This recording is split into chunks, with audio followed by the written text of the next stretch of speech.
नमस्कार दोस्तों, मैं लक्ष्मीना देवी लक्ष्मी लोकगीत चैनल में आप सभी का स्वागत करती हूँ। मैं आप सबके बीच मिलाना चाहती हूँ देवी पचरा गीत। ये हमारी देवी पचरा गीत पसंद आए तो लाइक सपोर्ट शेयर आप लोग जरूर करिए। अपनी इस छोटी बहन का मदद आप लोग जरूर करिए। इतना इतना दुलार प्यार देना।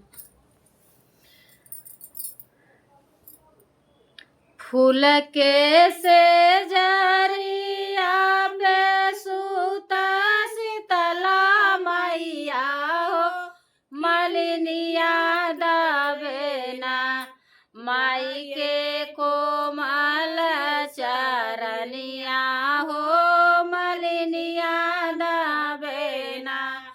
फूल के से जरिया पे सूता शीतला मैया हो, मलिनिया दावेना माई के कोमल चरनिया हो, मालिनिया दावेना माई के कोमल चरनिया हो, मलिनिया दावेना।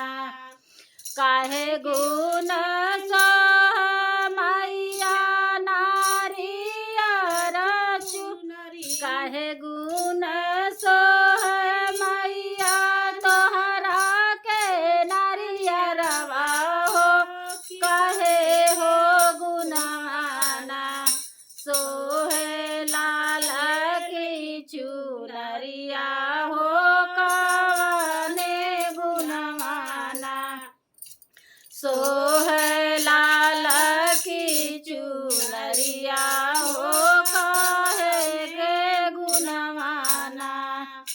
काहे गुण सोहे हो मैया धारिया दाहेड़िया हो, काहे हो गुणवाना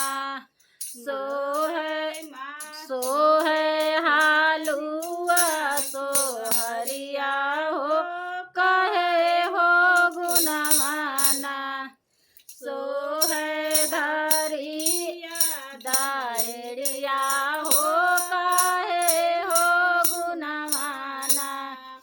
काहे गुण सोहे मैया से नूराटी कुलिया हो, कहे हो गुणवाना सोहे लाल उलवा हो, कहे हो गुणवाना सोहे लाल उलवा हो, कहे हो गुणवाना। जटा तू नारियर सोहे गोटा तू न चुनरिया हो, कि लाल तू नवाना सोहे लाल